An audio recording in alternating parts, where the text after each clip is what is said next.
Hey guys, welcome to the NezReacts award ceremony of 2022. Mind you, all these awards given out are just from my opinion. It's not the right list, it's just my opinion. You guys can have your own awards and tell me who you think won the award for best wrestler, best match, and etc. So these are just all my opinions and who I give these awards out to. Now, the rules of this is the people who win the awards is for the duration of 2022, who really stood out and was there for most of the year. So just for people not to get mad at me being like, oh, you're biased about Sasha Banks and this and that, I will not be including her in the category for women's wrestler of the year and stuff like that, just because she wasn't really there for the rest of the second half of the year.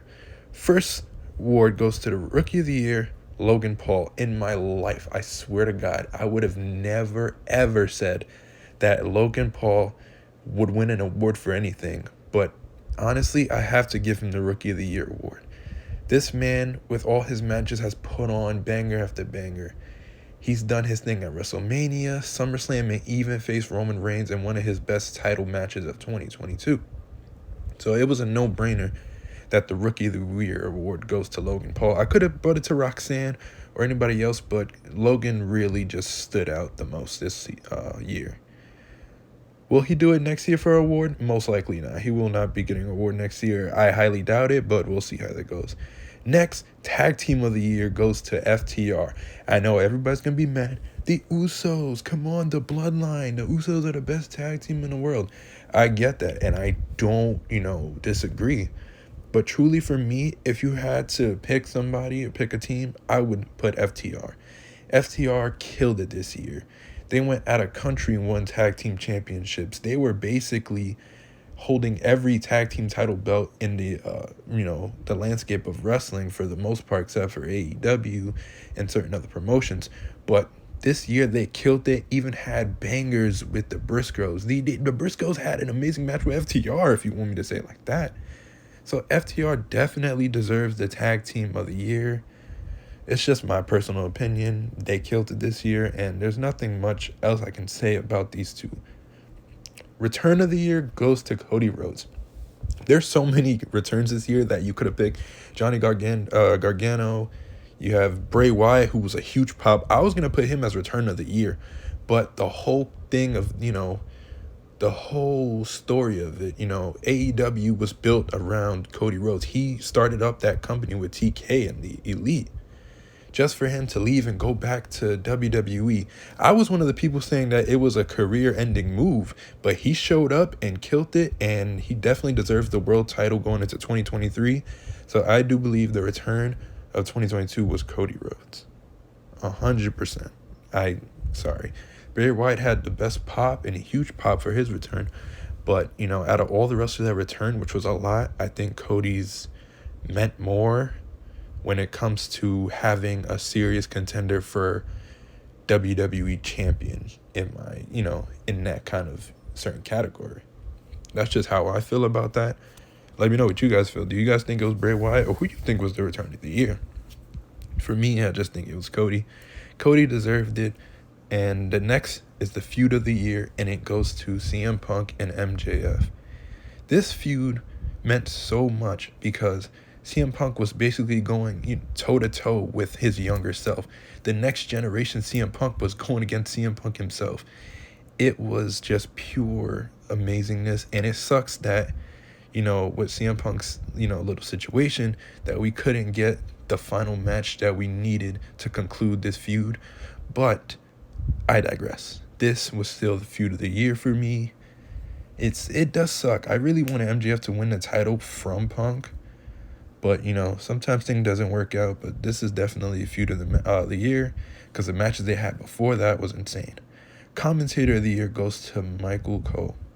I would have never put a commentator of the year award, but I really feel like he deserves it. After Vince left, WWE, changed a lot. And it felt like Michael Cole was able to be more free. He mentioned the Bullet Club. He said a couple stuff that you wouldn't, Vince wouldn't allow to happen. So he definitely changed up and became more, into it and felt, you get more invested, you feel more, you feel it. You feel the difference between what happened then and what happened now. And Michael Cole feels so much, freely. And you could put Pat McAfee up there too, because he really opened up for him too. But whatever. Promo of the year goes to MJF. When the whole controversy of him having issues with TK, and then he left before Double or Nothing, and we didn't think he was going to show up, and then he showed up against Wardlow, got a huge boo. Next thing you know, the next night of, Dynamite, he came out, he cut the best promo of the year, even called Tony Khan, the boss of AEW, a fucking mark. That promo was insane, and MJF deserves this award for that. He just killed it. And there's so many promos he's done this year that was just insane. But that one really gave him the award. This was stood out. And I was like, yeah, he deserves this promo award. Because he absolutely ripped TK. Breakout Stars of the Year has to go to the Acclaim. These guys went started from the bottom and came all the way from the top, became the most over tag team, added Billy Gunn to the daddy ass situation, became the biggest, thing in wrestling besides the Bloodline. The oh scissor me daddy chants, the scissor me daddy, the scissoring, thing. I even do the little scissoring handshake. They just killed it, and they deserve what they're at right now, became tag team champions. They were absolutely amazing. It's crazy to see homegrown talent finally win tag team titles, and then being these people who really didn't take them seriously until this year. So I definitely would give the Breakout Stars to the Acclaim. There's so many other Breakout Stars this year, but I truly feel like the Acclaim deserve this award. It's just phenomenal. Breakout Woman of the Year has to go to Jamie Hayter. My God. Jamie Hayter, in a short amount of time, became one of the biggest, over women's wrestlers, and, everybody wanted Jamie Hayter to be bigger and win a title of how over she got this year. And luckily TK pulled the trigger and was like, yep, they want it, so we're going to have to give it. And I was live to see her finally win a title, and I was so excited. I was like, everybody was hyped. It was such a good thing. She definitely deserves this award. She's worked her ass off, and being, Britt Baker's, part of her little faction, never got the real big chance to be the big star. And then when she finally got it, she rolled with it, and now she's going to have a good time. I'm so glad that she's actually going to do this. So Breakout Women definitely goes to Jamie Hayter. I want to also say congratulations to her, because her first title defense was even insane. If we're going to keep going like this, then whatever. Promotion of the Year. I would have never, if you would have asked me last year or the year before that WWE would be the promotion of the year in 2022, I would have been like, yeah, okay. Because I was really about to give AEW this award because they do deserve it. I feel like all their pay-per-views were amazing as always. But I think with the landscape changing once Triple H came by, it's not perfect. But the way they was able to come back and bring out, the stardom, bring out, the competition that we actually wanted, made it come out and be like, hey, the second half of the year, we're going to kill it. And they've been doing that for a while. So I definitely have to give them the promotion of the year. Not saying AEW didn't do anything. Best pay-per-view of the year goes to Forbidden Door. There were so many great pay-per-views. Survivor Series. You had WrestleMania, which was okay. SummerSlam. AEW Revolution. And all the other pay-per-views. But I think Forbidden Door was the one. This was nearly a perfect pay-per-view, and what made it even insane was that half the people that were supposed to be on this was injured, so we didn't think that this was going to be a good show, and they killed it. Orange Cassidy and Will Ospreay is the reason why I really love this pay-per-view. They really killed it, and Orange Cassidy proved to the world that he can go with the best of the best, and Will Ospreay is obviously Will Ospreay, so he's going to put on a banger anyways. But this was a big showcase for Orange Cassidy, so I definitely got to give Forbidden Door the best pay-per-view of the year. I don't know, something about it. New Japan and AEW just was like, you know what, we're going to kill it. We're going to do this. Let's see what, and we're going to roll with it. So I definitely can't wait to see another Forbidden Door next year. Babyface of the year goes to Jon Moxley. This man, when everybody was injured with CM Punk controversy, everything that happened, he put AEW on his back and killed it and rolled with it. First 3-time AEW World Champion. The man was supposed to go on vacation once dropping the title, but yet he stayed because, you know, the company needed him, and he put him on their shoulders and he killed it. And it just shows how good of a wrestler Jon Moxley is. And he definitely deserved the babyface of the year. Heel of the year has to go to MJF. He finally won the big one, which we were all excited about. And yeah, we cheer him on and stuff, but he's supposed to be a heel. So we're going to put him on the heel of the year because he killed it all year long. His promos, like I said, that's why he won promo of the year. His feuds, like he had feud of the year. He just was that guy, and I'm so glad that 2022 he ended the year with finally winning the big one. The promoist of the year goes to CM Punk. Everybody, you know, I did say that MJF cut the best promo, but the promoist had to go to Punk because every single feud that he's had, he has been on the mic and been killing it, no matter how he had to, you know, the fans reacted to it. He killed it in every single feud that he had, so I had to give it to him. And I think the icing on the cake that really gave him this was his little rant at All Out. We're not going to discuss it, but you already know what I'm talking about. So yeah, the worst feud of the year. I wasn't going to do this, but I just felt like pissing people off. So the worst feud of the year is going to go to Charlotte and Ronda. We all know, okay, no matter how you feel, this feud was the worst of the year. I had no interest whatsoever. WrestleMania's match was absolutely terrible. Ronda lost to a kick to the face. That is a random basic move in WWE video games, and she lost to that? No way in the world. This was absolutely horrible. They should be ashamed of themselves. Charlotte and Ronda were fucking horrible all year long. I'm sorry. So they get another award. It's a tie for worst wrestler of the year. They get to split another award. Charlotte and Ronda are the worst wrestlers of the year because they sucked this year. Charlotte always sucks, but you know, we're going to give her the worst wrestler of the year because they were both ass. I'm not even going to discuss the Charlotte thing because you guys already know how I feel. She steals Andrade's moonsault and it's fucking terrible. But, you know, it's whatever. She's a fucking robot. But anyways, that's all I'm going to say about that. They deserve the award for worst wrestler of the year. Hey, at least you get an award from me. It's not a good one, but you won one. So congratulations for winning 2 back-to-back. I hope you guys are happy with that. I know I just pissed off a whole bunch of Charlotte and Ronda fans. I know I did. Faction of the year obviously goes to the Bloodline. There's nothing else compared to it. Especially going on with the Sami Zayn storyline with him killing it in the Usos and thing. The faction of the year has to go to the Bloodline. They're the biggest story in all of pro wrestling. So faction of the year had to go to them. No matter how I feel about Roman or anything, I respect the hell out of this because he has been killing it as the leader of the Bloodline and the tribal chief and the head of the table. And all we know how it goes. So the faction definitely deserves the award. So congratulations to the Bloodline for having another amazing year.